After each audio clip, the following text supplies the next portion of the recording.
For this section, we are going to use 4 inches by 5 inches, and we are going to select this artboard because we want our workspace to come as an artboard. So let's click create. So we have it as an artboard, as you can see, artboard 1. So we have it here, and we're going to be talking about gradient today. What is gradient? Gradient is just basically the movement of one color to another color. And right here on our Photoshop, we can see that we have 2 colors here. We have the pink, we have the blue, and we have the pink.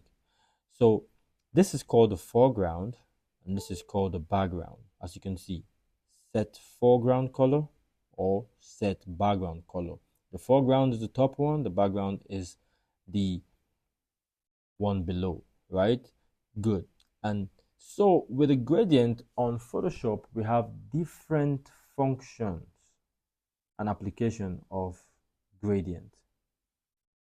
So gradients are of different functionalities.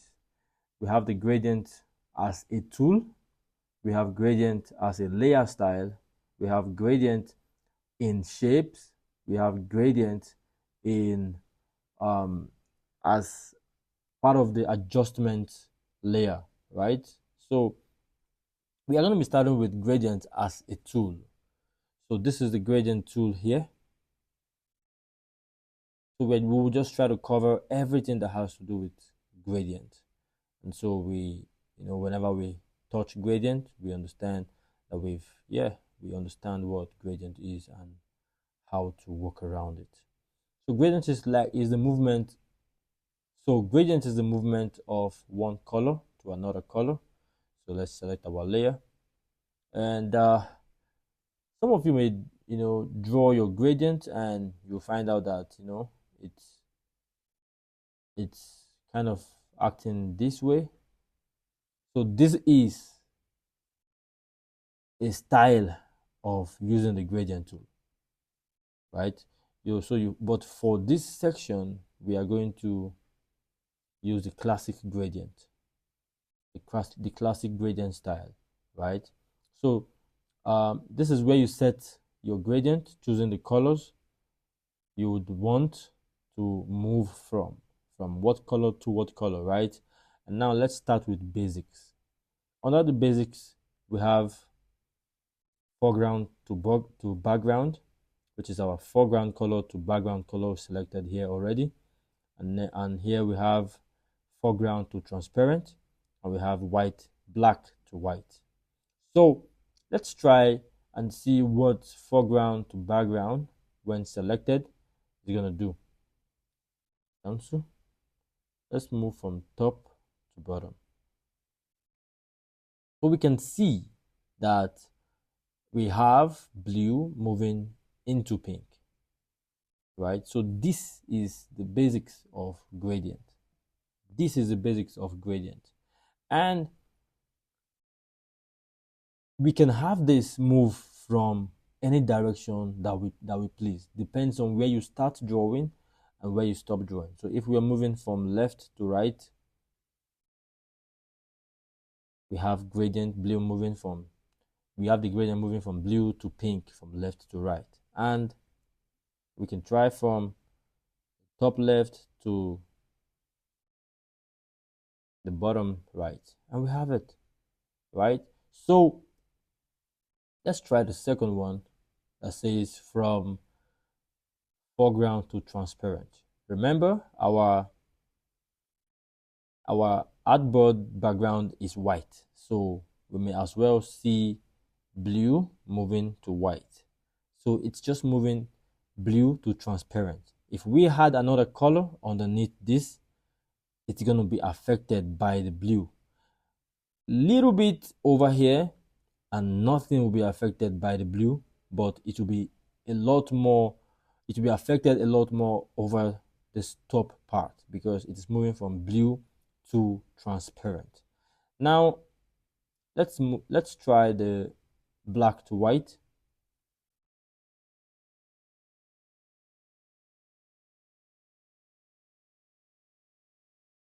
So we can see that we have black moving to white. So the next thing we are going to look at now are the different gradient shape or the different movements, right? So we've been using the linear gradient style since, but let's try the next one. We have radiant, we have angle, we have reflected, and we have diamond. So you can try all these out. I'm just going to quickly try it because of our time. This is the radial, one color moving outwardly in circles to another color. The angle, so one color moving into another color, right? And we have the reflected, one color moving outwardly, into the other color. And we have the diamond giving us a diamond shape, one color, black, moving outwardly into white in diamond shape.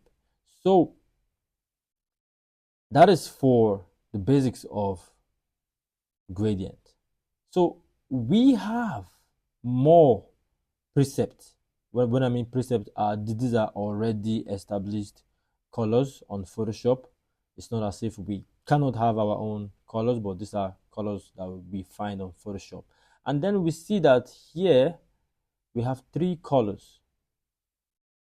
We have three colors, or more than three. Let's see. Okay, let's change to linear so we can easily see. So we can see a teal green, turquoise blue, and another color here. To see the exact colors that are on this gradient, on this layer, I had to double click on the top part, and so we can see the three colors. So we have this, which we can change. Let's change to primary colors. Let's have red. We can just double click on this. Let's have blue. Click on this, and you guessed right, green. So good. So we have selected red, moving to blue, moving to green. And let's try it and see what we are going to get. So as we can see, we have red moving to blue, moving to green. And you can have as much colors as you want, right? Great. So you are going to be using gradients a lot, especially for social media flyers and so on. You want to have one color moving into transparent most of the time, like we are going to see in the exercise we are going to be doing very soon. So this is the basics of gradient as a tool, right? Now let's go to gradient as an adjustment layer. This is the gradient fill. Once we click it, it's going to create a gradient, right? A gradient layer and a mask. I'm going to explain what a mask is later, but this is a gradient, and then we get to choose. So we don't want we don't want one color to transparent, we want one color to another color. So we can just choose. Let's choose something we haven't used. Let's find purple, something around purple, and then we click this, and then it brings up a layer on its own, right? And then we can move the pink more towards the blue, or have the blue more towards the pink, so we can decide, right, how we want it. And we can also decide that we want to bring it down to have the pink, kind of, yeah, you can just play around with these things, and they are not so difficult to use and difficult to understand. So we can have it as an adjustment layer, right? And it comes like this. And we can also have it as a layer style. So for that, we are going to bring in let's bring in Mr. Doggo. Hi, nice to meet you. All right, so let's apply gradient as a layer style. So remember I told you about blending option, where you find the layer style, and we can find gradient overlay. Right now it is white, right? So to adjust this, I'm not going to go too deep into this because I'm going to still explain it in future, but just to have a glimpse of different aspect of gradient that you have on Photoshop.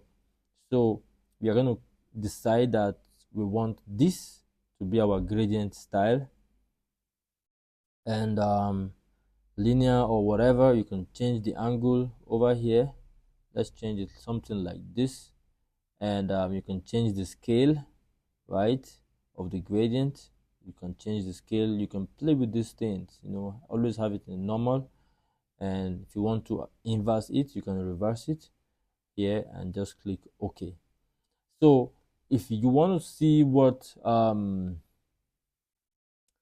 now we can't see the dog because the gradient overlay is applied on the layer, right? If we want to see the dog, right, we need to reduce the opacity of the layer style.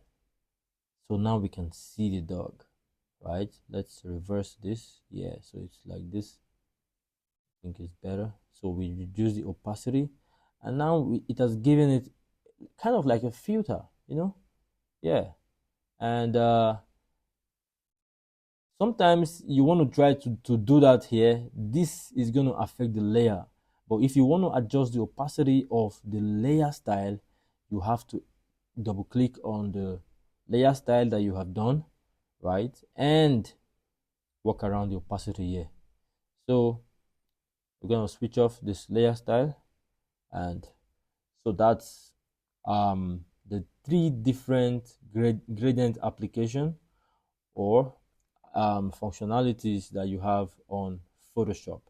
So in the next minute, we are going to create an exercise, just something for classwork. Hope you're ready. Let's go. Ta ta da, ta ta ta da. All right, so this is a random picture from freepic.com. This is not ours. This is from freepic.com.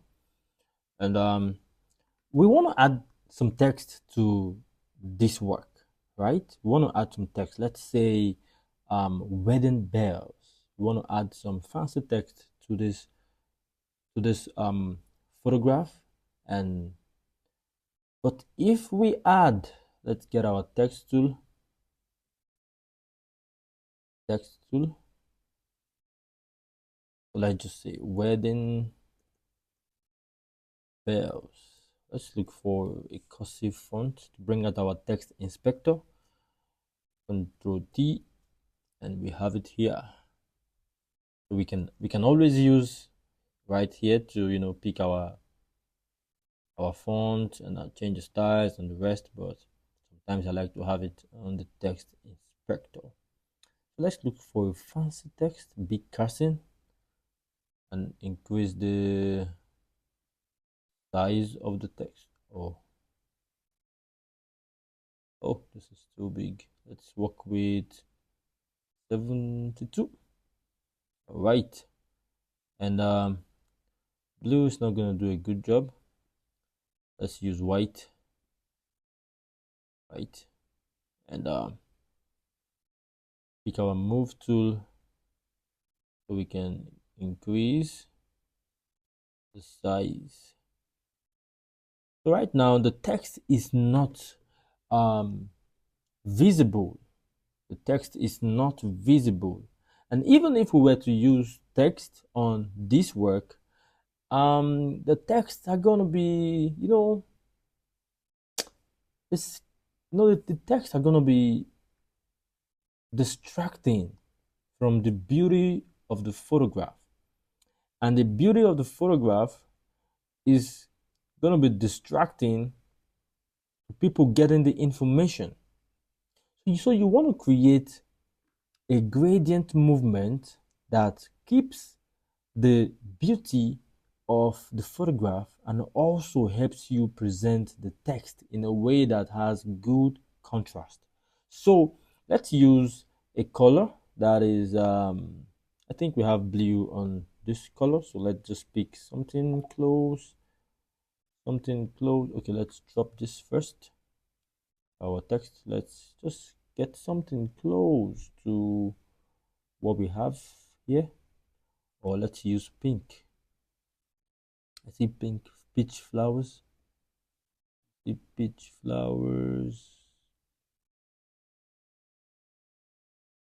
Just use. Let's use this.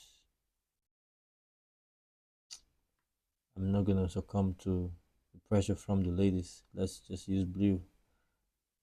Up, man. I'm not bringing any war here. Just kidding. All right. So let's get our gradient tool. We have the gradient tool selected. We are gonna pick. Let's go to basics. Foreground to transparent. So we already set blue on our foreground. Let's see if it's the right blue for us. Yeah, I think this is better. So we already have that, and let's select this. We are going to create a new layer for our gradient so that we can, adjust it if it, isn't in the right proportion as we want it to be. So I'm going to zoom in a little and make sure the gradient is underneath the text, and then move from blue to transparent. Can you see? And now we can see the beauty of the reception and also the text. But let's make it, come this way rather, so we can have more text. So I did it that way. When you take your cursor above anywhere, so starting from that place is where the color is going to move, and from that point below is going to be pure solid. So the movement is going to start from where you started moving your cursor. So but I want it from somewhere here, and yeah, we have that. So we can add wedding bells. Let's add a little text saying save the date. Save the date. And let's put a date. 01 November. I don't think this font is gonna work for this. Let's find the font like Montserrat. Do we have Montserrat here? The Montserrat. Wait, we have Montserrat. So 01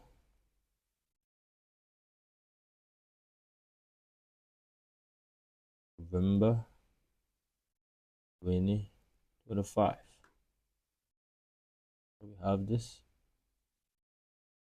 and we can have it in different formats. When we get to creative typography, we are going to have a lot of ways to use text in a beautiful manner. And moving on from this course, I want you to understand that when we're done talking about a lot of functionalities and applications, we are going to start creating real life projects. So we are going to have project upon project until your mind is shaped to think like a designer and also see as a designer. So we are not going to do so much on this, right? And your assignment is create a gradient on an image of your choice and add some text to it. So you can pick wedding, you can pick fashion, you can pick music, but it has to communicate something, right? Yeah.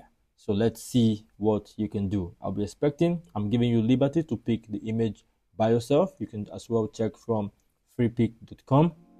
And yeah, so see you in the next class. Bye.